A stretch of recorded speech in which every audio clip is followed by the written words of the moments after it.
Entre les populations d'Angovia, Alaoubazi et l'entreprise minière qui opère dans ces localités, rien ne va plus. Les rapports s'embrasent. Dans la nuit du 5 au 6 avril, les jeunes de ces villages, dans la colère, ont incendié 4 véhicules, caillassé un autre, propriété de l'entreprise minière, et saccagé son centre communautaire. Les populations d'Angovia et Alaoubazi disent ne plus supporter les désagréments que causent les activités de Perseus Mining. Alors, Perseus avait promis depuis 2 ans créer des dépôts de déchets avec une mise à disposition des engins pour récolter ces déchets-là. Ça n'a pas été fait. Perseus avait promis aussi réparer les maisons fissurées, qui sont les effets d'après dynamitage. Et jusque-là, ça n'a pas été fait. Les 2 chefs de village, celui d'Angovia et celui d'Alaoubazi, n'ont pas échappé à la colère des jeunes. Il leur est reproché leur apathie et leur inertie face à une situation qui, selon les jeunes, dure depuis 2 années. Je n'ai aucune acquaintance avec la société Perseus. Au contraire, les revendications des enfants sont les miennes. C'est moi qui porte leur message. Et je suis prêt à réitérer ce qu'ils veulent. Les responsables de l'entreprise minière, accusés et victimes de ces saccages, se sont refusés à toute interview. Qu'importe, nous apprenons qu'à la veille des actes de violence dont leur entreprise est victime, une réunion avec les populations à laquelle a assisté une délégation du ministère du Pétrole et de l'Énergie a permis à toutes les parties de s'accorder sur des solutions, entre autres la réparation des maisons fissurées à cause des opérations de dynamitage et l'installation de bacs à ordures. Pourquoi donc ces actes de violence? On entend dire ici et là que c'est un groupuscule de jeunes jusqu'aux boutistes qui en seraient à l'origine. 12 de ceux-ci ont été interpellés par la gendarmerie de Boisfly. Au lendemain des événements, la tension à Angovia a baissé et le calme revenu. Quand arrive le préfet de la région de la Marawi, il engage les 2 parties à leur responsabilité. Toutes les revendications sont justes. C'est des problèmes réels que les populations vivent. Ce n'est pas dans la violence qu'on peut trouver des solutions. Donc mon message à l'endroit de la population, qu'elle reste calme, on trouvera des solutions.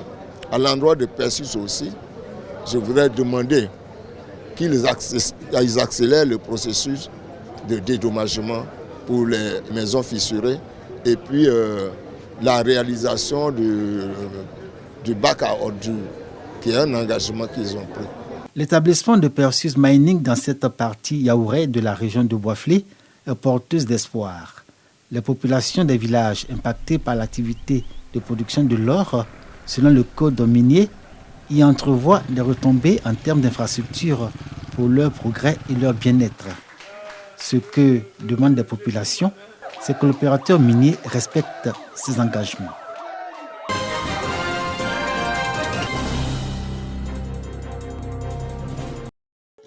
Après une année de formation qualifiante dans les filières des mines et du bâtiment, 150 jeunes, dont 24 filles, des départements de Dabakala et de Katiola, reçoivent leur certificat de qualification professionnelle et de fin d'apprentissage.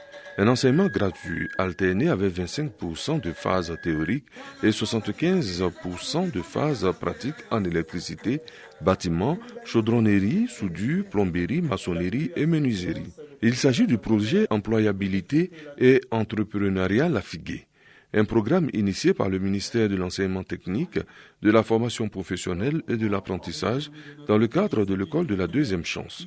Recevant leur parchemin, les bénéficiaires s'engagent à mettre à profit les connaissances acquises. Je voudrais exprimer notre reconnaissance à Monsieur le ministre de l'Enseignement technique, de la formation professionnelle et de l'apprentissage pour sa vision pour la jeunesse à travers l'école de la deuxième chance. Monsieur le ministre, nous vous promettons de saisir cette deuxième chance que vous nous offrez pour apporter notre contribution au développement de la Côte d'Ivoire. Réussir l'adéquation formation-emploi en insérant le maximum de jeunes dans le tissu économique et social. C'est l'objectif affiché des partenaires de l'école de la deuxième chance. Nous avons voulu impliquer en amont de la construction de ce projet-là des jeunes des localités en les formant afin qu'ils puissent augmenter leurs chances d'avoir un emploi sur la mine, mais pas que sur la mine, ailleurs. Donc, ce qui nous a motivés, c'est ça, c'est à la fois que le public et le privé, l'État et un grand groupe international se mettent ensemble pour accompagner la création d'emplois en Côte d'Ivoire. Le représentant du ministre de l'Enseignement technique, de la formation professionnelle et de l'apprentissage salue les bénéficiaires pour leur abnégation au travail lors de leur formation. Aujourd'hui, ils sont dotés de compétences pour leur permettre de s'insérer durablement. Nous comptons sur eux, nous comptons sur cette jeunesse et que le développement du pays passe par la formation. L'école de la deuxième chance vise à former et faciliter l'insertion des jeunes diplômés sans emploi, déscolarisés ou non scolarisés en quête de qualification et d'insertion professionnelle. Le projet vise 1 million de bénéficiaires à l'horizon 2030 avec un objectif intermédiaire de 400 000 jeunes dans le cadre du programme social du gouvernement PS-Gouv 2 sur la période 2021-2024.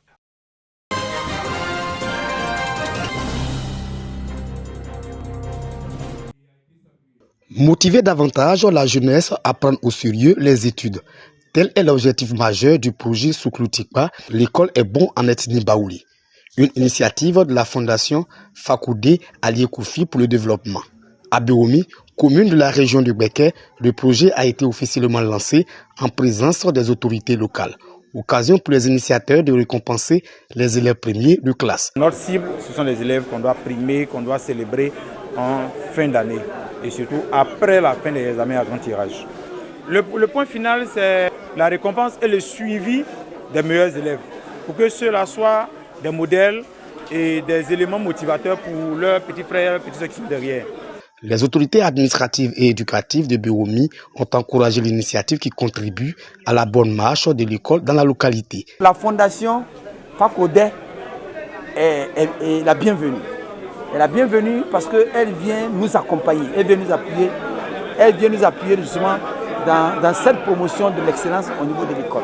Si nous voulons parler d'excellence, il faut que les conditions basiques soient remplies, n'est-ce pas, pour permettre aux élèves de compétir. La fondation Fakoudé, créée en 2020, prône l'excellence et œuvre dans le domaine de l'éducation et de l'entrepreneuriat des jeunes.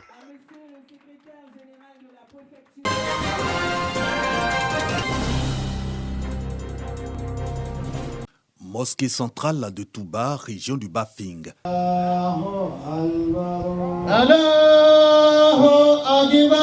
Les musulmans sacrifient aux 2 rakats marquant la prière de l'Aïd el-Fitr, puis place au sermon de l'imam. Les fidèles sont exhortés à davantage d'amour, de générosité, de solidarité, de partage et de prière. Un sermon appuyé par le ministre du Patrimoine, du portefeuille de l'État et des entreprises publiques. On remercie le Seigneur de nous permettre de célébrer cette fête, mais surtout aussi le prier pour que notre communauté, notre pays puisse aller de l'avant, que nous ayons la paix, que nous ayons le bonheur, que nous ayons la prospérité, que les conditions de vie de nos populations s'améliorent.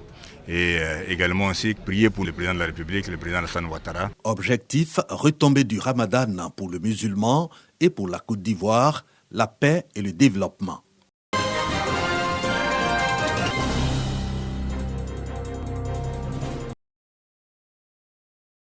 Digba, c'est l'une des tribus dans le canton Yébia, région du Gor. Ici, on y trouve beaucoup de cas d'enfants et de personnes en situation de handicap, sans oublier les vieillards qui ne peuvent se mouvoir.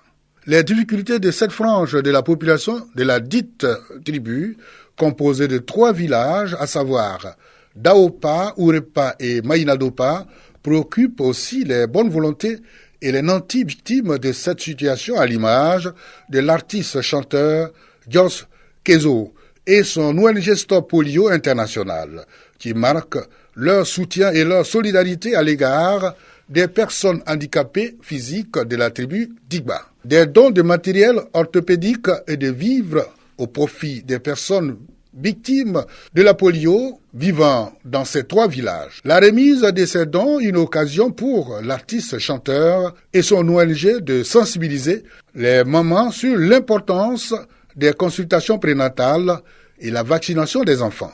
Les dons à la tribu Digba marquent la 5e édition de l'action d'œuvres sociales menées par l'ONG Stop Polio International envers les personnes en situation de handicap.